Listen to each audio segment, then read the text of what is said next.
Hello, welcome back to the Chief of Self podcast. My name is Mads.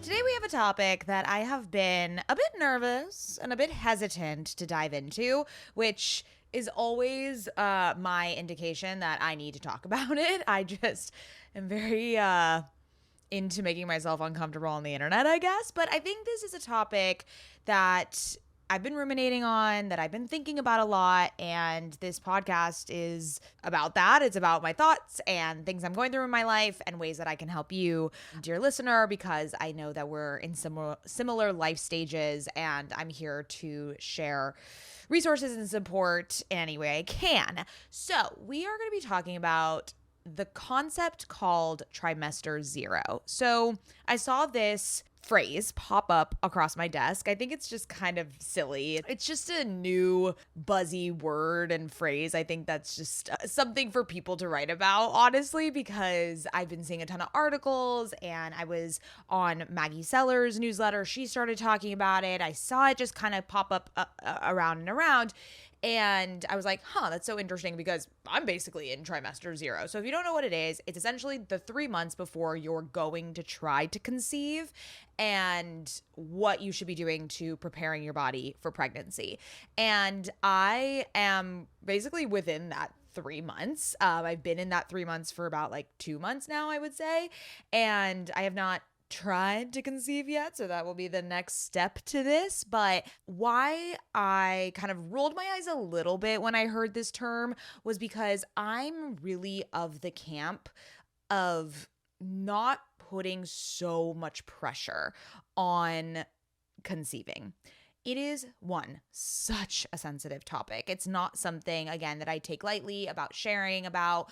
I know that so many people struggle with it, and it is so disheartening to hear people talk about it on the internet or to hear people get pregnant right away without even trying, where other people, it is such a struggle and a time suck, and there's so much pressure around it. So I'm holding your hand through all of this, and I don't know what journey I'm about to go on, right? I could be pregnant in a month, I could be pregnant in a year, in 5 years. I have no idea what the future holds, and that is a little scary because I don't do well with uncertainty.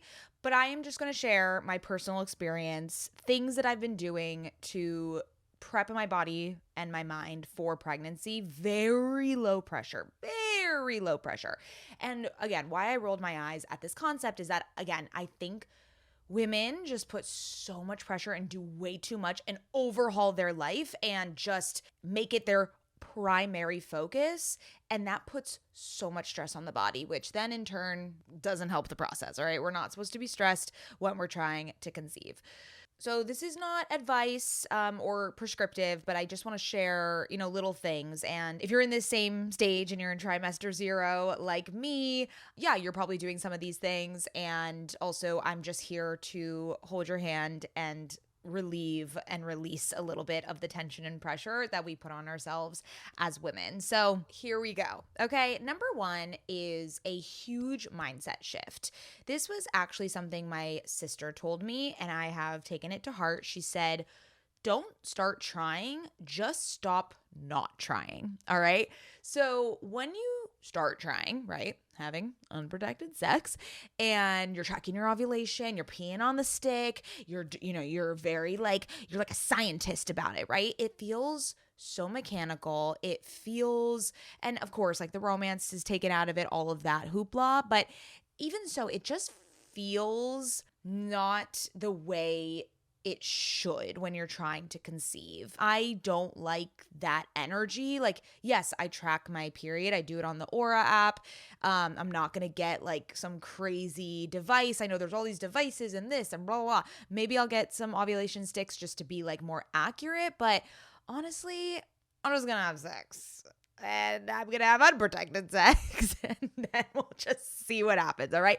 I'm not going to start trying. I'm just going to stop not trying. And it's fun. It takes the pressure off. Honestly, it's going to be a great time in me and Ben's relationship because it's just a new way for us to be intimate, and I am just going to have fun with it, right? So, and I don't know what timeline you're on, and I know there's such determined timelines and all that. But again, I'm okay with it happening right away. I'm also okay with it happening in a year. Like, I really don't feel this like I need to be pregnant right this moment. I'm really happy I don't feel that way, and I'm really happy that I have this mindset, because I do believe it's going to make getting pregnant easier. Literally, knock on wood. Again, I don't know what the future holds for me. So I'm not like gonna get tested. I'm not gonna check out if everything's okay down there until maybe it's not happening for like a year or so. Again, I am just in trimester 0 preparing to have fun. And that's the mindset I'm going into it. There's also a sense of trusting the timing. You know, I've had a lot of friends that have done IVF, that have done IUI, and every time it either doesn't work or something, there's just this obstacle and this roadblock.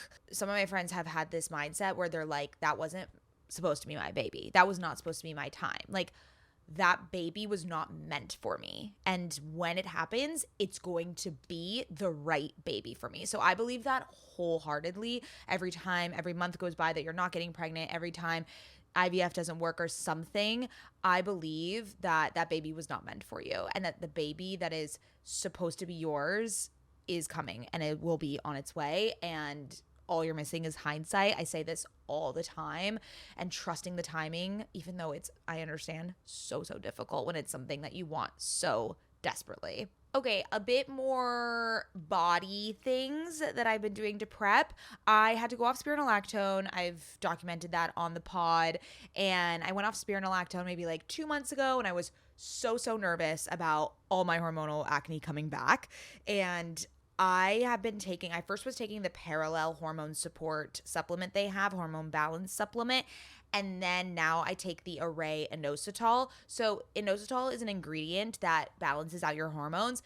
It is an ingredient in the Parallel one and in the Array one. Okay, so I don't really have a preference over either one.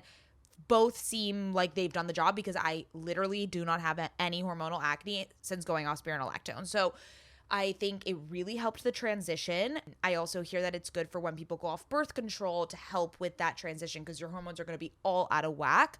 So if there's something that you can go on, maybe get your blood drawn, check your hormones. Inositol is a really amazing ingredient that I've had a lot of success with. And so obviously, when you're trying to get pregnant, you can't be on spironolactone. You can't be on, obviously, birth control. You can't be on antidepressants. You can't be using retinol. So it's just these like little things that my body has become accustomed to. And so what can you do to support the transition and the weaning off of these supplements or medications? So inositol has been huge for me while going off spironolactone. And then retinol I don't really use as frequently, so that's been easy to just take out of the routine. But really, that's it. Like, that's all I'm doing. I'm not doing any crazy, like, no alcohol, no this. Like, I haven't drank a lot in the past couple weeks anyways, but I'm not like completely shifting my diet and, again, overhauling my life. I'm just like, what are the things for sure you cannot do while you're pregnant, and let's ease that transition. Another thing is gel nails. All right, I'm going on my honeymoon in a week, which is crazy.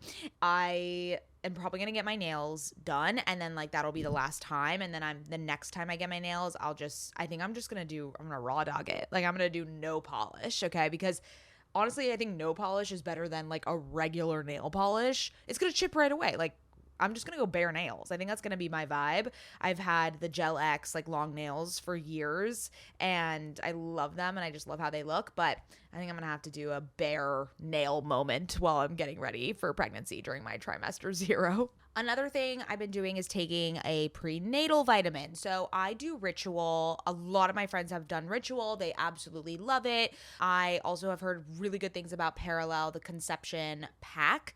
Again, you're trying to look for a couple things. Folate is really important, and then like the omega, like fish oil type stuff. So just like look up the ingredients. Ritual and both Parallel have everything you need. So that's kind of something that I've been taking for the past like 2-ish months. And again, you want it like in your system before you try to conceive, all right? So to summarize, that's really all I'm doing, okay? Because I really don't want women to feel this intense pressure. I posted about this concept on TikTok and Instagram, and I got so many DMs. It was kind of crazy. Like, I, again, didn't really want to talk about it because, again, I don't know what the future holds for me and what this journey will be. I'm just really in the very beginning stages. That's why they call it trimester 0. And people now have come to me as if I'm like an expert or like that I'm whatever.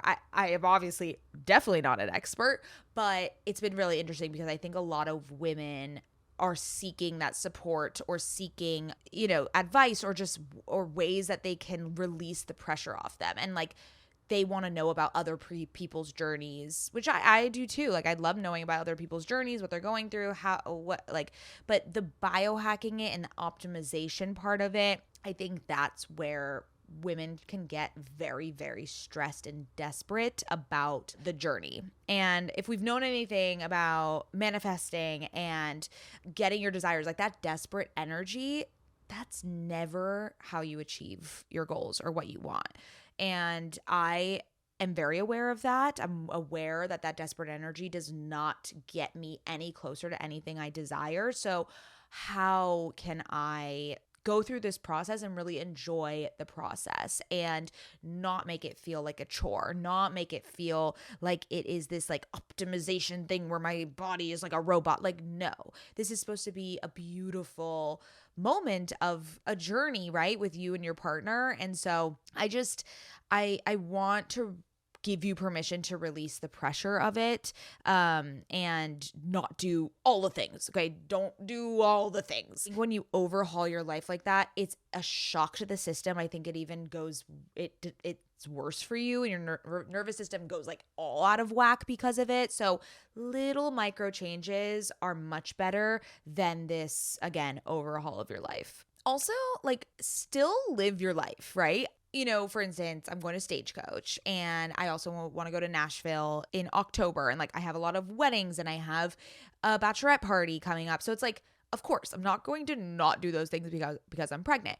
God willing, if I am pregnant during those times. And again, I don't know what kind of pregnancy I'm going to have. I know plenty of women who it is literally bedridden, like cannot get out of bed.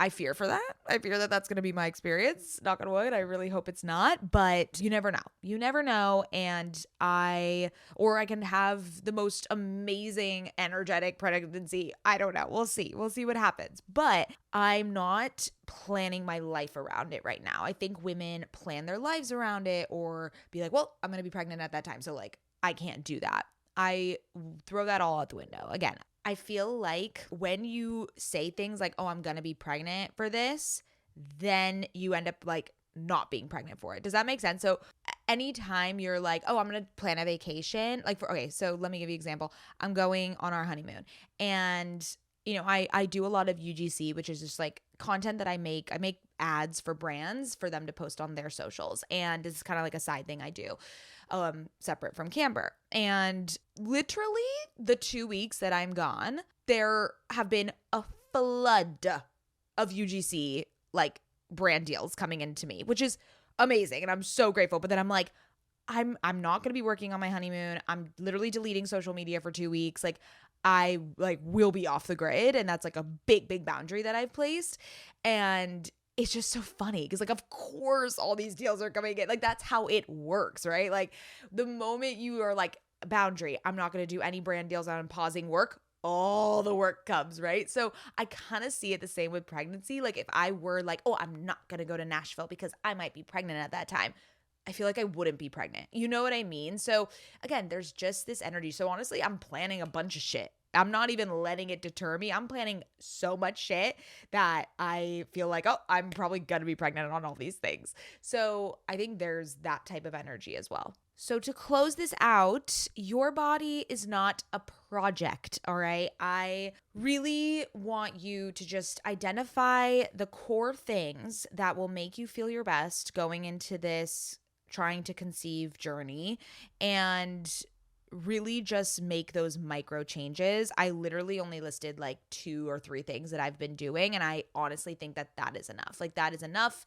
to update my routine. That's enough that I can handle right now. And if I need to do other things down the road, then we'll tweak as we go. But I just have seen so many women put this intense pressure on themselves, and then it ends up taking longer than it needs to.